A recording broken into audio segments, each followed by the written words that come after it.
Sober Sophistication, the podcast. Sober Sophistication, living in a new way.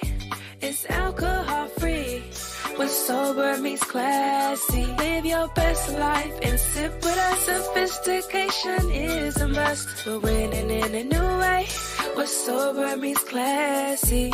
Sober Sophistication. Sober Sophistication. Sober Sophistication. How you doing, family? Can you hear us out there? Peace, family. So I am Karima. And I'm Anthony. And we are Magnolia Crescent Orchards and Non-Alcoholic Winery. And this is our podcast called Sober Sophistication, the podcast. All right, now this is episode 8. And we've got a lot to talk about tonight, y'all. There's going to be a moment where my husband's going to get up and he's going to pour our non-alcoholic wine. We are featuring our Blanco. Our Blanco, yes. So if you've been tuning us with us before, Blanco is one of our favorite, what we call steel varieties. It's a white wine. It's got a wonderful taste.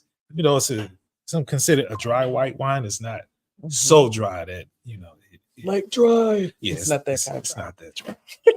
So I actually happen to like it and look forward to sharing some with you again, my dear. Yes, I absolutely love it. The palate is really citrus notes, and it is very smooth. When you chill it, it is absolutely delicious, and I call it the dinner companion. Right? Sure, so it's like perfect for tonight's conversation, because at some point in time we're going to discuss how to elevate your dining experience, and so we really want to kind of get into, you know, what that looks like with our Blanco, right? And any other non-alcoholic wine that you get from us, prayerfully from us, right? And we're gonna share with you how to make that work. So let's kind of get started. I just want to go over what tonight's show is going to consist of. So tonight we're going to kick things off with how to introduce non-alcoholic wines to our family members and our friends. Right?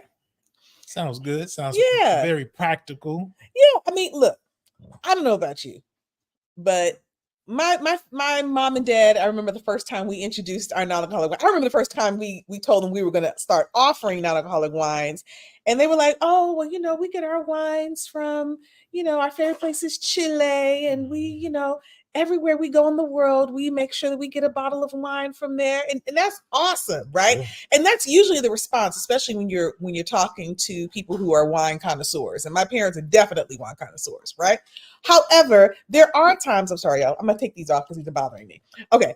Sometimes, though, they're not always able to drink alcohol, or they may not always want to drink alcohol.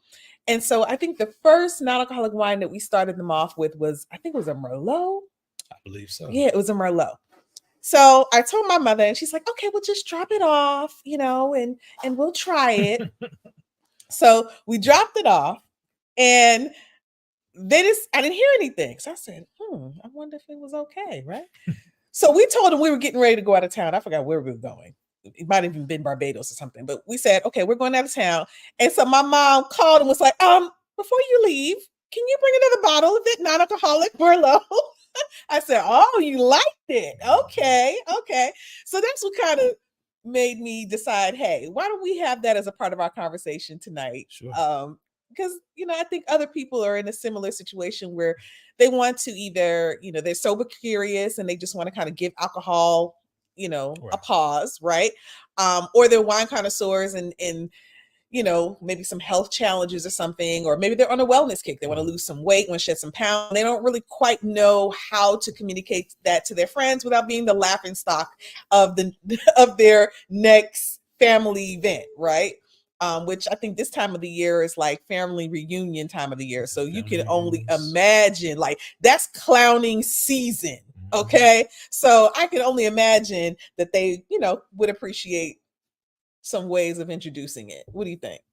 Well, see, my experience, I've had, I would say with my family, I can remember distinctly, we were in Chicago at Watertower Place, and my cousin Iris came by with a boyfriend at the time, and they bought, well, we was having samples. We actually had some samples, I think, of probably our sparkling peach and maybe something else. And she liked it. So, they got a couple of bottles. So I think for me, those are the kind of interactions that I've had with family. Haven't been that many, to be perfectly honest. I do remember, I don't know if you remember, we were staying at my Aunt Sharon's house just outside of Chicago. Yeah. Okay. And her two daughters came by. So I did a little impromptu tasting. And I think we had them sample like 3 or 4 different things that day. Yeah, so that was good to nice get. So that was good to get that kind of immediate feedback. And fortunately, my family is very kind. So I'm not, my wife, she's the type of person, she'll be like, what do you think? I'm a little bit more hesitant, I figure look, no news is good news. If you don't flat out tell me it's bad, then I'm going to assume that it is, unless something proves otherwise. So, but in those experiences, it worked out. It was good feedback, I would say. Which we love. We love the good feedback. More importantly, we love the honest feedback, right? Sure. So the second part of our conversation is elevating our dining experience. And I really, really hope we get to, delve into that, especially because, I think it's helpful to know, how do you handle non-alcoholic wines, right? We can't speak for everybody else's non-alcoholic wine, but we know when it comes to the non-alcoholic wines that we offer, you want to handle them very similar to how you would I guess for the sake of clarity, traditional wines, right? Or wines that have alcohol that remains in the product. And so we're going to kind of get to the details of that, and prayerfully we can get to what type of glass of stemware you should have, and temperature and all that other good stuff. So here we go. Okay, so let's start out with how to introduce non-alcoholic wine to family and friends. Oh gosh, yes.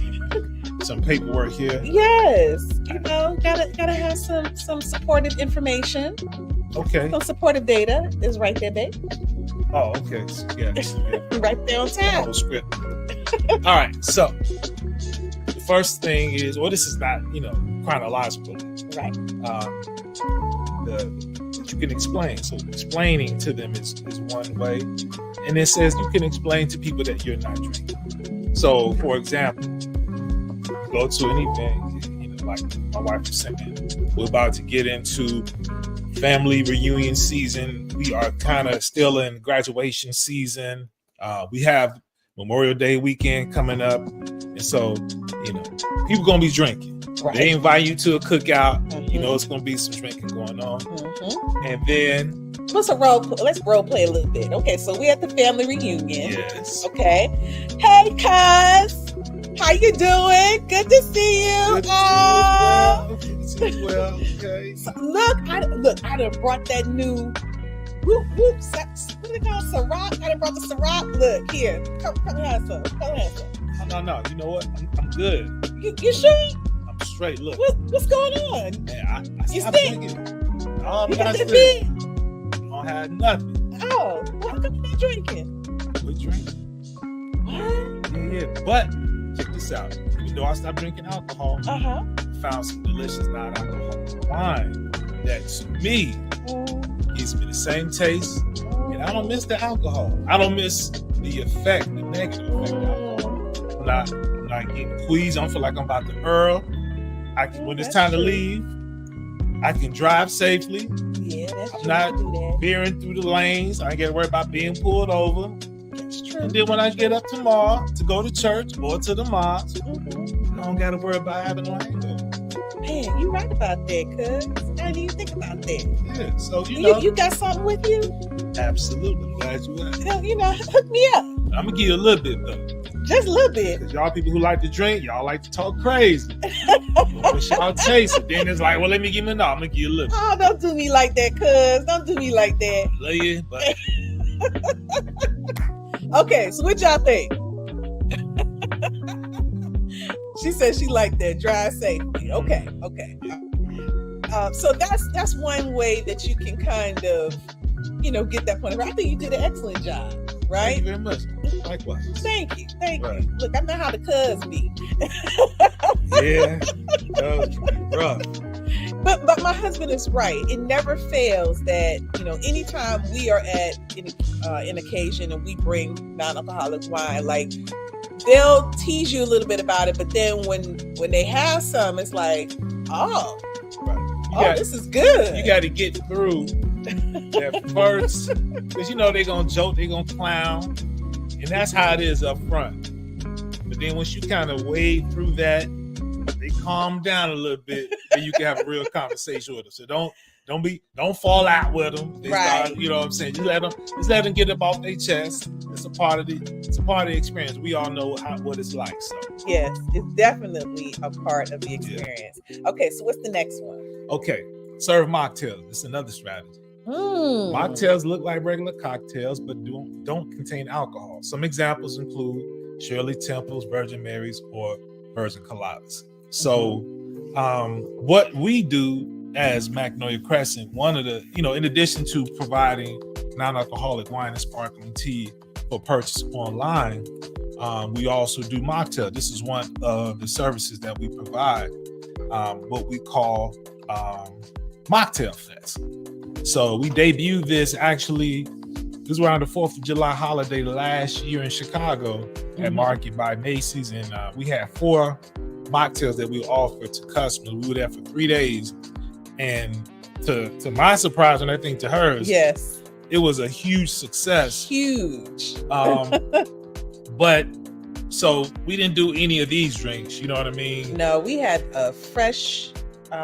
Everything we do is fresh, right? So we had a fresh juice sangria, and people wanted to just buy the sangria juice by itself. They thought it was so good. Exactly. And we had our what we now call sweet and sassy. Yes. And we had a peach Bellini. Bellini, that's what it was. Yes. Oh yeah, and then we had a lime and ginger spritzer. Yes. Ooh-wee. And my husband got down, y'all. The sweet and sassy, which is when we use our red wine. That occasion, we use our Merlot as a base. Yes. And we spice it up with a little ginger. That was probably the best thing that we had. And it went well. So, and one thing that we like to do at Magnolia Crescent, I don't know how you all feel, but we like to kind of remix it. You know what I mean? Yes. And then we like to make it kind of culturally relevant to, our family and our friends. So Sweet and Sassy is known popularly as a Kalimoko. And so we call it Sweet and Sassy because, it's sweet, but it's also sassy. You know what I mean? And so that kind of language is very inviting to people. It makes them curious. I'm like, man, let me try that. You know what I mean? And they love to order it. Let me get that sweet and sassy. Now, if you got a stiff audience, then you might as well stick with what the thing is. Kalimoko, please. Right. You got to explain it. You know what I mean? You got to pull out your textbook. You know what I mean? And then our other one we almost forgot, was the Lay Back and Chill. Which was with the watermelon mints. And it featured our non-alcoholic brute. Yes. And that was a huge success at an event that we were bartending at over the weekend, which we're definitely going to get to before we get out of here tonight. Absolutely. Okay. Another way is to add bitters. Now, cocktail bitters, and the name definitely implies the taste. It adds a satisfying bite to non-alcoholic wine or non-alcoholic mixed drinks, making it feel like an adult beverage. And so this, we found out, is it's a good thing to have in your tool belt, so to speak, because some people, it's kind of like that placebo effect. You know what I mean? They are so accustomed to what alcohol tastes like that they want to have something that's very reminiscent of it. So oftentimes we kind of meet that desire for that taste by just putting ginger in it because it gives it that nice spicy kick. We've experimented just pouring a little cayenne pepper to give it a nice spice, which was nice. Yes. I can't wait to try that with another mocktail that we offer. Or like what this step suggests is to do bitter. So it's really about what your palate is. Some people find bitter tastes to be off-putting. I think when we first got started, I was probably one of those, but I've learned to appreciate having a variety of different tastes. One thing we've learned throughout this journey is that, and I even learned by listening to a podcast recently, is that when you want to become versed, let's say in the field of wine, or in our case, non-alcoholic wine, you have to be willing to try different fruit, different herbs, different seasonings, and fortunately, and you all may have it in whatever city you all live in, watching from, you may have these international markets. Like here in the Atlanta metro area, you have a great one called Your DeKalb Farmers Market, where they import a lot of, it looks weird. Like you see some of these things, like if you've never seen a jackfruit in person and you look at it, you're like, I don't want to try that. But because it looks like something off an alien movie or something like that in this raw form. But you have to kind of get over this little trepidation, be willing to try it. And you may find like, man, it looks weird, but this actually tastes good. And that helps to broaden your palate and, be willing to try certain things and share that with your family and friends and things of that nature. Absolutely. Okay, so Big D, assalamu alaikum. Thank you for joining us on Sober Sophistication. Big D, what's up, bro? So we have a question, and that is, what has been the main reason people resist trying non-alcoholic wine? Ooh, great question.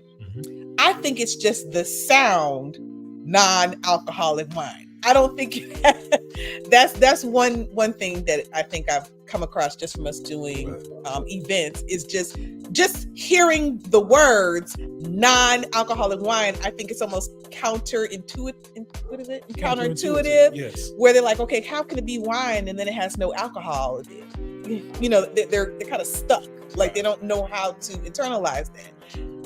But you can have a fully fermented wine, and then all of that wine can be extracted from that product, and that's what makes it still a non-alcoholic wine. Or you can have it where it has not been fermented, but because of the way that this industry is kind of revealing itself, because we're actually using real wine grapes, people still feel like it's still a wine, right? But wine connoisseurs, wine, experts will tell you if it has not been fermented, it is not a wine, right?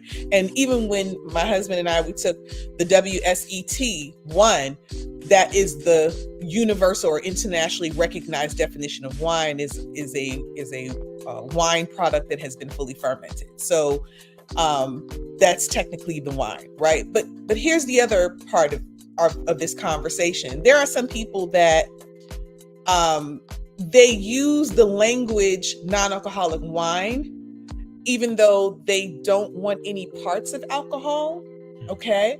But they use that language to allow them to enter in social environments easier, right? So it's more difficult. Let's say you work at a law firm, and in law firms, anybody who's an attorney will tell you that alcohol, you get it as gifts, they have it at the workplace, etc. It's a lot easier for an attorney to come in with a non-alcoholic wine than it would be for an attorney to come in with a bottle of Martinelli, right? I'm not saying that it doesn't happen, but what I am saying is in terms of how it's perceived, it's received differently, right? It's more socially acceptable, right? And so if you're around people that nobody drinks, then it's no big deal. You bring what you bring. It could be salsa water. It could be, whatever you want it to be. But when you're trying to navigate certain social circles and you just don't want all the noise of telling you about what you should and should not be drinking, sometimes offering this as an alternative helps. The second thing people resist is, unfortunately, we've had an experience or two, because all the products that we carry on our website, we fully vet. And if it doesn't meet our taste test, guess what? We are not offering it to you. And we can't say that for everybody. Okay. And I'm not trying to throw shade on any other company out there, but it is real talk that some people will sell you something just because it's a non-alcoholic wine and it would be nasty, nasty, nasty. And so as a result, to your question, Brother David, by the time they get to a company like ours, and they hear non-alcoholic wine, their experience with a non-alcoholic wine has been so horrible that they can't fathom the idea of wanting to try another non-alcoholic wine. And so that's something that, when we first got started, we couldn't understand, because we only, we only roll with dimes, right? We only roll with the good non-alcoholic wines. But when we, you like that? But when we had our, trying to source or curate other products, and we had one really, really bad one, we're like, ooh, this is what people are going through. Oh my gosh. I understand now why we get some of that resistance, because this stuff is nasty. Right? like they should be ashamed. Yeah. I would say, Dave, I look at it like because we often find parallels with non-alcoholic wine with the vegan food industry.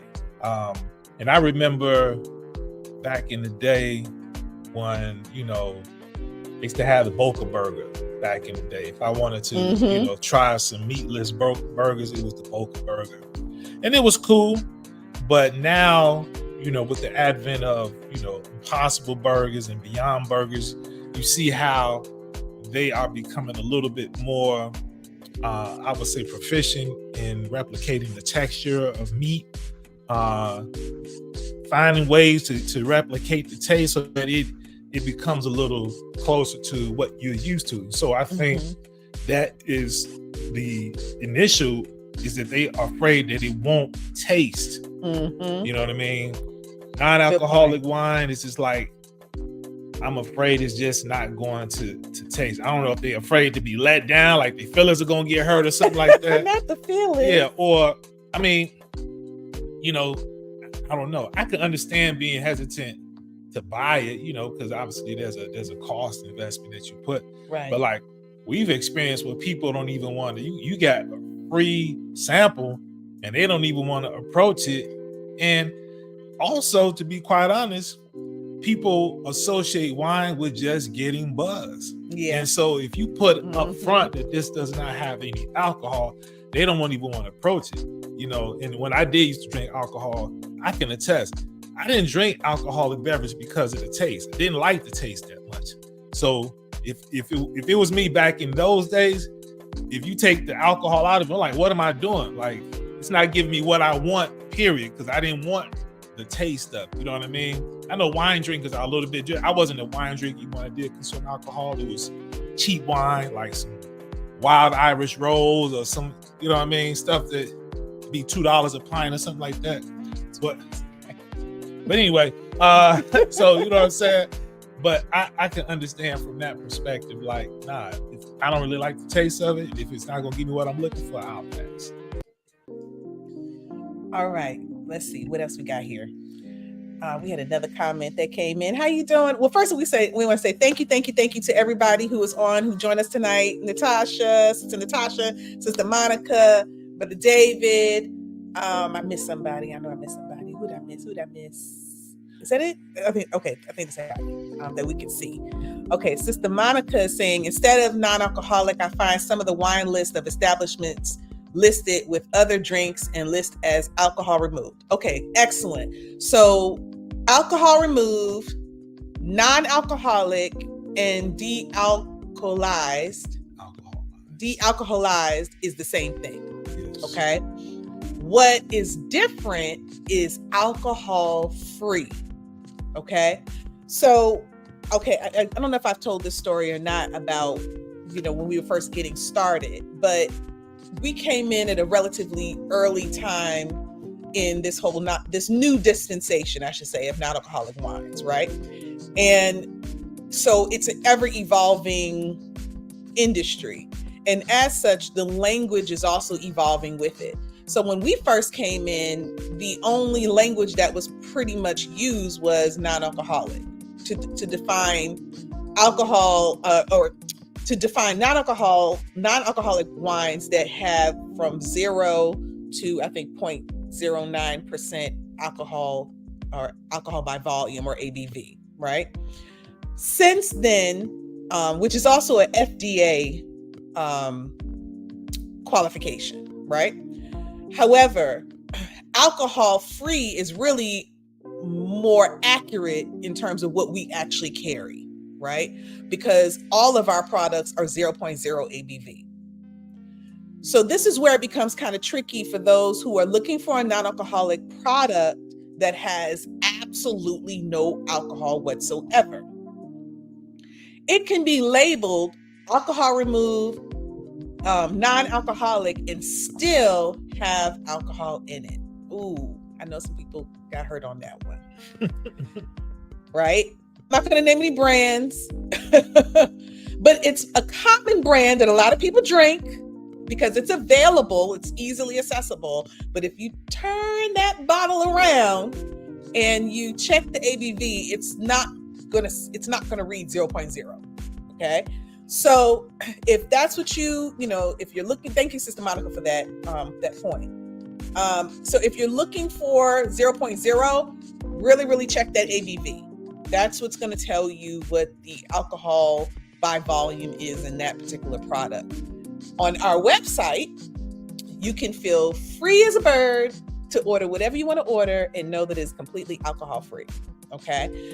So that's just something we want to share. Okay. What are the most exotic fruits and herbs do you use in your sober drinks? Good question. I would say the most exotic are like watermelon, peaches. I would like to get into things like lychee and dragon fruit. Right. I think our next event, we're going to try to develop some flavor profiles using those types of fruits. Herbs, we've used mint. We've dabbled with Basil. was it basil in I know Illinois? I know we've used mint. I don't know if we've used basil. I can't remember. I cannot remember. So we easing our way out there. Yeah. Sister Natasha. To my wife's point, is it lychee or lychee? Lychee, dragon fruit, kiwi. You know what I mean? I would like to try, using those, not only because of the taste, but I think it makes a good presentation as well. That's one of the things that we'll learn with fruit and herbs as garnish, is that not only do they add to the taste, but they also enhance the aesthetic aspect. When you're making mixed drinks, it's an art to it, right? So one part of it is it has to taste good, but also aesthetically it has to be pleasing. It's almost kind of like, experiencing a fine dining meal. You want it to taste good, but you want it to look good as well. When we were doing the event this past weekend with the Laid Back and Chill, we were using fresh basil.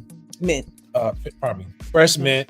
I crushed the mint when I mixed the drink, and then I used some mint leaves to garnish it, and it looked nice. And then what I realized is that when you lift up the glass to sip the drink, somehow inhaling the whiff of that mint, it did something. It did. I can't really put my finger on what it did, but it definitely accentuated the experience by just getting a whiff of that fresh mint right before you have the taste. Well, I know for me, it opened up.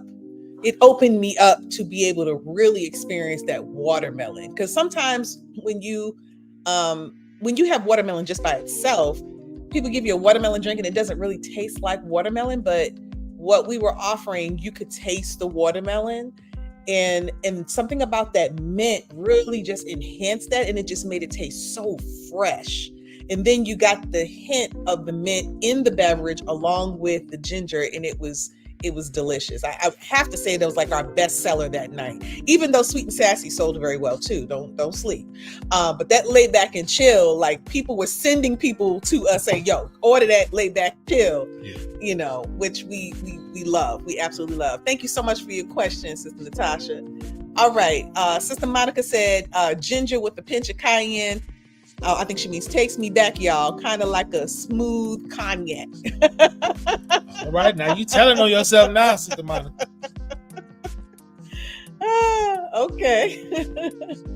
But no, we love ginger. We love ginger as a family. Like we put ginger in everything. Man, look, when I back in 2021, I believe it was.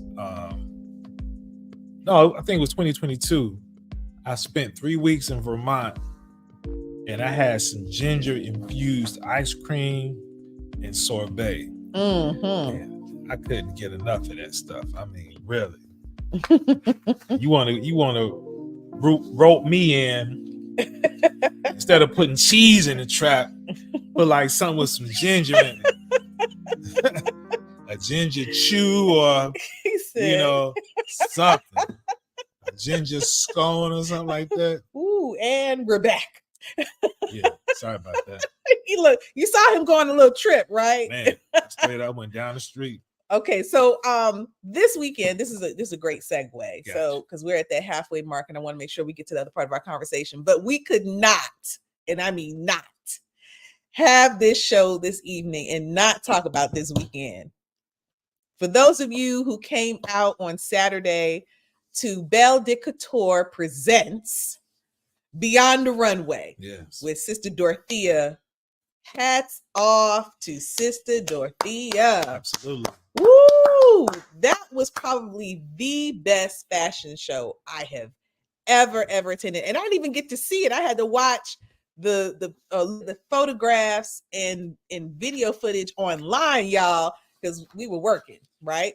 But the layout in terms of, you know, in the sister who did the balloons and stuff, and she also, Sister Dorothea said she also did the stage and all. I mean, it was a classy affair. And so we want to thank Sister Dorothea in public. We called her really the next day to thank her, but we want to also thank her in public for inviting us to participate in such an amazing event. And we told her, look, next time you just write our name down, we there, right? Because it was just so much fun. So we've got a little video clip. I know somebody just sent a message. Let me look. Okay, yes. All right. We have a video. I think, did I lose y'all? Are you with me? Okay. We have a video clip of how things went at the event. So let's see. I'm gonna try to share, y'all. Wiggle, wiggle, bounce, bounce, bounce, bounce, snap, wiggle, wiggle, bounce, bounce, bounce, hold them, shake it out, hold them, shake it out, hold them, shake. Millie Rock, hit the Millie Rock, Millie Rock. All right, y'all. All right. Unfortunately, they won't let us be great. So I won't be able to show the footage. I apologize. I thought I was going to be able to show it. It came up, but we had no audio. So, but it was absolutely beautiful. If you go to our Instagram page, you'll be able to see the videos. What you'll be able to see is us and our audience. That we don't have any video of the actual show, the show itself. No, go to Belle de Couture for that. Yeah. But you'll be able to see, you know, some of our customers who came. You'll be able to see some of the mixed drinks that we provided them. And then you also will catch some some footage of that was taken of us kind of, in action doing our thing. Which I appreciate Sister Kanetta for that extra footage. Absolutely. And pictures of us kind of doing our thing, because if she didn't do that, we wouldn't have had any pictures of us. So I really, really appreciate you. Thank you. Yes, indeed. Okay, so second half of our show is how to elevate your dining experience. Ooh. So we mentioned a little earlier how even though these non-alcoholic beverages don't have alcohol, you still have to handle them in a similar fashion, because just like any fruit, it can go bad if it's not handled properly. And then the other part of elevating your dining experience is knowing how to pair your non-alcoholic wines properly. So there is a science behind this, and we have a couple of things that we're going to share with you tonight of, different non-alcoholic wines and what food items it pairs well with. So do you want to kind of get that started? Okay, so let's say, for example, if you are drinking a sweeter or lighter variety of non-alcoholic wines, such as a non-alcoholic Riesling or a non-alcoholic Moscato, then suggested food pairings are something that balances the sweetness with spicy, salty, or savory dishes.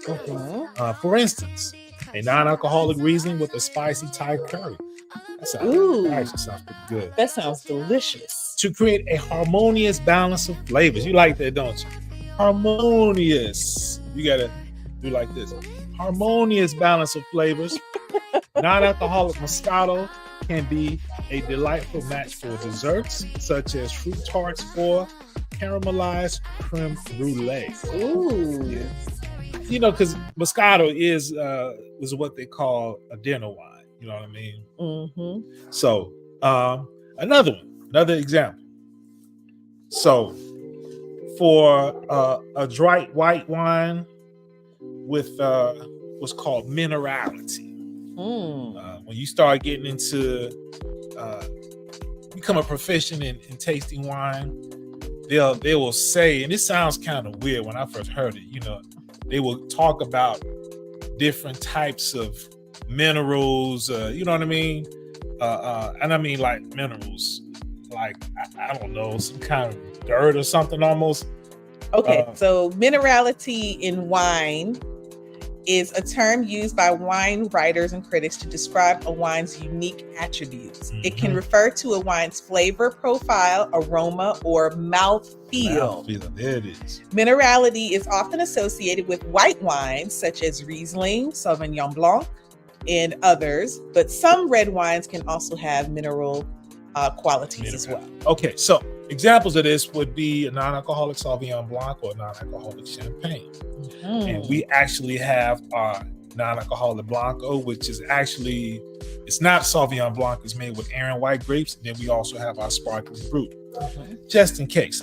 So for these, the food pairings would be something that can enhance the crispness or minerality of the wines with, let's say, chilled seafood towers, fresh salads, or a platter of assorted cheeses. Ooh. Try pairing a non-alcoholic Sauvignon Blanc with oysters or a citrusy shrimp ceviche. I only know how to say this word ceviche because my wife forces me to watch all of these cooking shows. I force you. All right, she doesn't force me. That was just my way. See how you about to tell that She story, did at y'all. first. She did at first. She forced me. She strong-armed me into watching Iron Chef and all of these shows, but now I actually watch them. No big D. You're not supposed to just chug these down like Kool-Aid. Look, I ain't gonna tell you what to do. All I'm gonna say is, when you go through that bottle in 5 minutes, you're gonna be crying. Come back and get some more. You know he's gonna be crying like, oh no, I gotta buy some more. Yes. Oh, excuse me. I'm gonna go get the Blanco. All right, let's go get the Blanco. All right. Non-alcoholic champagne or sparkling wine can elevate the flavors of appetizers such as smoked salmon or creamy goat cheese spread. So, that's the one thing, as we've learned on this journey, is that the non-alcoholic wine has also become almost like this portal to open us up to new experiences in food. Because as we've learned throughout this journey, wine should be experienced with, something that you compare it with, whether it's a dessert, as when we talked about the Moscato, it could be cheese, it could be an actual meal. It can be, I'm trying to think of some other things, but it could be with fruit, or you often hear about people who pair red wine with chocolate. And it's ironically, when we were at our WSET class in Nashville, WSET stands for the Wine, Spirits, and Spirits Education Trust, which is an international body that certifies people in being able to do wine tastings and wine pairings, and ultimately it leads you up into the path of becoming a sommelier.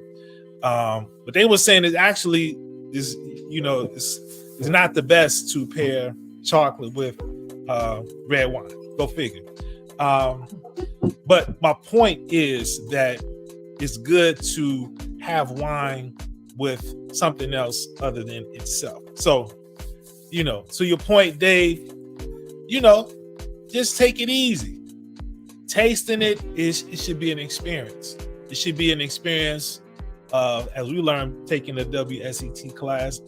It's a visual component, because when you're looking at the wine, you are admiring the look of it, whether it's a yellowish or, look to certain white wines, or if you got red wines, you got a deep redness to it. And then you also inhale the aroma. And then you taste it. So it's really hitting more than just one of your senses when it comes to consuming. All right. And just, if I could just add some real quick. Yes. The idea of savoring your beverages, savoring your food is very important in proper digestion. And you bring up, like, I don't know if it's intended or not, Big D, but you bring up a very important part of this conversation about elevating your dining experience, is understanding that we're not supposed to be just throwing our food down our face or throwing our beverages down our face, right? That could actually lead to indigestion, acid reflux, all kinds of digestive issues when we do that. And I think a big part of it is that culturally in this country, because we're always rushing, we're always trying to get stuff done, we're always trying to move on to the next thing, we don't really take the time to really enjoy our beverages and our food, our cuisine. And when you go to other parts of the world, to other countries, they take their time. Dining is it's an experience. Yes. It's not just for the sake of filling our belly so that our stomach doesn't growl, right? It's about really, really nourishing and caring and loving on yourself to be able to just enjoy it and create memories, right? So we don't have the proper glass, y'all, only because we are in the midst of packing to get out of here. We're selling our property. And so these are the glasses that we have to work with. So we're going to simulate the sound like, AI. This is bootleg AI. But just so you know, if you want to know what we are drinking, this is our Blanco. This is a still white wine. This is made with Aaron white grapes. And so the first thing we want to do when you receive a non-alcoholic wine is that you want to smell the wine. It smells wonderful, doesn't it? It does. So you get all those citrus notes, a little vanilla, actually. Delicious, delicious. I can't wait. That's the first place where we start. So we look at it, and then we want to check, swirl it, smell it again. Yeah. Okay. You ready? I am. Clink. Clink. Oh, clink. For those of you who have your glass. Now, if you notice, Karima said it smells like vanilla. That wasn't going to be my response because I don't know what vanilla smells like other than like vanilla ice cream. You know what I mean? But vanilla, like in its, I guess, its unprocessed form is probably a lot different. But this goes back to my point about how to enhance your palate. And to her point, the palate, of course, is most commonly associated with your tongue, but also I think your sensory, what they call olfactory senses, in terms of being able to smell it, that also comes into play when you're trying different varieties, different foods and stuff like that. So one last thing, because I think this is fitting of what we are drinking now, is when you're pairing a wine that is crisp, citrusy wine, or white. Crisp, citrusy white wine, which I think what we're drinking fits in that category. Examples of this, in addition to the non-alcoholic herring grape, which is our Blanco, go to Magnolia Crescent Farm and you order your bottle right now, and we'll ship it out tomorrow. Also, other examples will be a non-alcoholic Pinot Grigio, something called an Albarino. Never heard of that before. Interesting. Very. So these non-alcoholic white wines, with their citrusy and zesty characteristics, can be paired with seafood dishes. Consider serving a non-alcoholic Pinot Grigio with grilled lemon, herb, shrimp, or a non-alcoholic Albarino with a ceviche made with fresh citrus and diced mango. That sounds delicious. I prefer a grilled salmon, roasted vegetables like roasted peppers, bell peppers, red, yellow, and green. Oh my. And you have this, that would be delicious. This goes on to say, after we get with the mangoes, they can also complement the richness of creamy pasta dishes. Yes. Such as fettuccine alfredo or lemon garlic linguine. Because it has these citrus notes, it cuts through what can be sometimes very heavy, the heaviness of the cheese, and it just complements that Alfredo cheese very, very well. It cuts straight through it, and it just makes it really, really nice and light. Yeah, this is pretty good. So Big Dave, one of my favorite dinner wines, actually. So Big Dave, listen, man, you don't want to just, because if you chug it down, to your point, I'm not harping on you, but you raised the question or made the point. So I got to get at you. No, I'm just joking. But it's almost like you bypass a great part of the experience of what Karima was saying. Man, you got to awaken these taste buds. They dormant. You know what I'm saying? You throw it straight down your throat. You don't give your taste. Your tongue is like, man, what happened? Taste buds don't get involved at all. You just bypassed it. You know what I mean? About to choke yourself to death. No, man, let that thing. And one thing we've learned taking the WSET course is to learn how to just let it, the wine just kind of roll around your tongue. Now, for me, that's a whole different experience. I mean, that's like a real, it was a bit of a challenge, to be quite honest, because I'm not used to having the beverage on my tongue for that long. Probably the only time I've ever allowed any liquid to sit on my tongue that long is like if I'm gargling or something, you know what I mean? Some mouthwash or something, you know what I'm saying? Other than that, if I'm consuming it, I'm just gonna throw it back. So that is, it's to me, for me personally, I'm not speaking for anybody else, but it is it's like a skill almost that I have to acquire.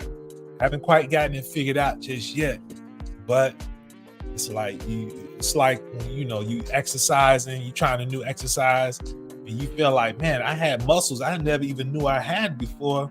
When you wake up sore the next day or the day after that, that's kind of how it's with trying wine and really allowing the experience to kind of really do its thing turns your taste buds. And it's a lifestyle change. You know, I don't know if you noticed that food and wine festivals, and you're watching people, you know, I know we watch the shows a lot, and there's a whole approach, there's a whole lifestyle that goes with it. And I remember we were on Student Minister Jamil and Sister Tisha's show. Was that a year, maybe 2 years ago? We need to come back. It's been a while. And that was about, I remember that he referred to us as a lifestyle brand. And at that time, you know, we were maybe a year in, and you know, we're like, that's an interesting way of presenting it. But as we started getting into the culture that is a part of this, and when I say the culture, I don't mean that we switched up and went into a whole nother, you know, thing, but we've taken some of the cultural dynamics in that we've learned to appreciate our food. We've learned to appreciate what we're consuming in our beverages. We've taken, you know, we appreciate the importance of slowing down and savoring the moment. And really, you'll find that this culture that you're kind of exposing yourself to is in alignment probably with a culture that you're already trying to live, of wanting to sit down as a family, dine together. One of the things that we do, because our son is an aspiring chef, and so, you know, we make it a point to my husband's, what he shared earlier about a farmer's market, and we tell him, look, pick a fruit that you haven't tried before, try it, write down what your experience was. What did you taste? You know, what was that experience? How many seeds did it have? Was it gritting in the mouth? Was it, you know, did it feel kind of lush in your mouth, right? Like, really describe and really, you know, that's all a part of training your palate, right? And so when my husband was saying, okay, he doesn't taste vanilla, he's not wrong.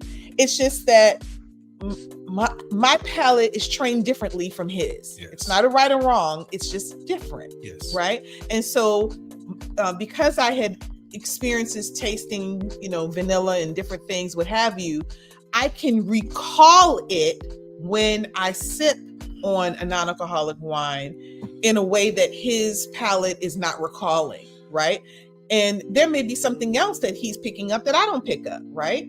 Now, obviously, there are certain things that those who really, really study and they get into the upper levels of becoming an actual sommelier, they can tell you what region the grape was grown in.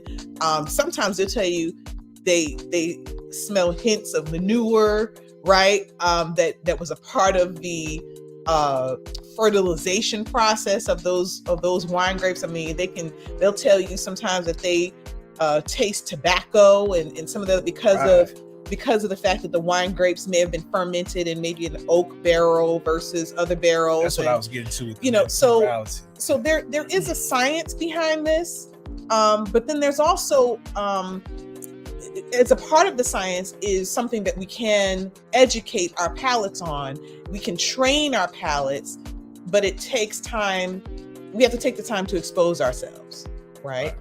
And just, you know, as you continue to expose yourself and start to really pay attention to what you're consuming, then you'll start to notice, oh, wow, I can really, when we first started, my nose, like, I couldn't taste the level of, I could not smell the level of citrus that I can smell now.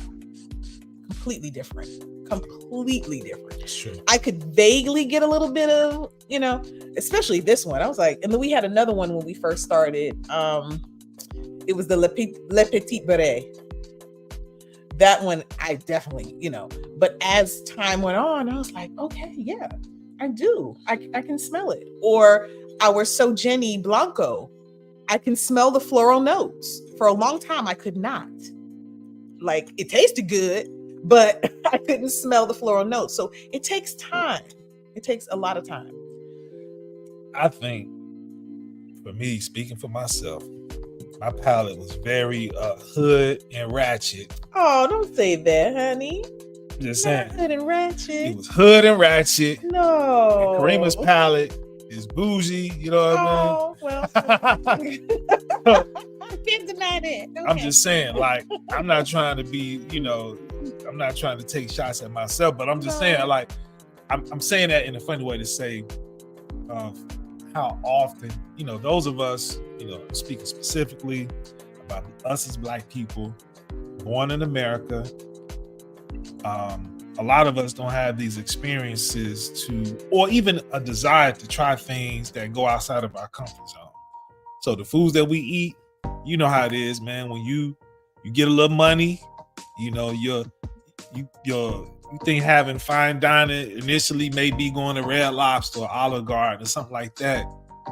Then you get a little more mature, you have a little more life experiences, and you start to say, well, I can actually go to some 3-star restaurants, 4-star. Then you get a little bit more experience of life. You learn about Michelin-starred restaurants, and really, you can get out there. But when you have these experiences, like I was saying earlier, your tastes, literally and figuratively speaking, will expand. Absolutely. So I'm just saying mine was very limited, very hood, you know what I mean?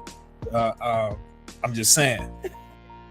This palate is red hot ripples and see all of that. But I'm just saying that's where a lot of us and I love, when we having this conversation, one of the things that I like to recommend to people who, just kind of interested in learning more about wine is to watch the movie Uncorked. Yes. That's on Netflix movie. With Courtney B. Vance and Niecy Nash. It's about a young brother who is coming up in his father's barbecue business, but he's also studying to be a sommelier. And it's good because you kind of see some of our culture and the dynamics between, you figure like you around eating ribs and stuff all your life. Now you want to all of a sudden get into this space where you are intermingling at fine dining restaurants and trying all this wine. But it was good because you get to see like what Cromie was saying in terms of being able to taste what kind of oak, what kind of barrel the stuff was in the region, and even the vintage and all of that, man. It's a lot. It's a lot. And I want to say something too, as we kind of round off this conversation. And I know it may not be on topic, but it's definitely something that we need to have a conversation about at some point in time. And that is, please and thank you. And that is being Black in this space. We recently were blessed to be engaged. I'm not going to say what country, but there was a country's consulate that reached out to us.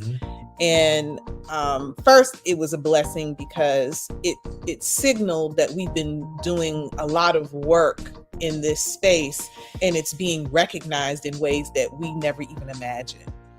And so, the sister who we met, Sarah, was beautiful. She had just such a beautiful spirit. And we had the opportunity to talk to her about the non-alcoholic space here in America. And one of the things, as we kind of got into the conversation was she told us that we were the only Black-owned company that she had come in contact with in her tour of how many cities? I think she said LA, New York, here. And it was like 4 or 5 states that she'd been to up until coming to us here in Georgia. We were the first and only Black-owned company that she came in contact with.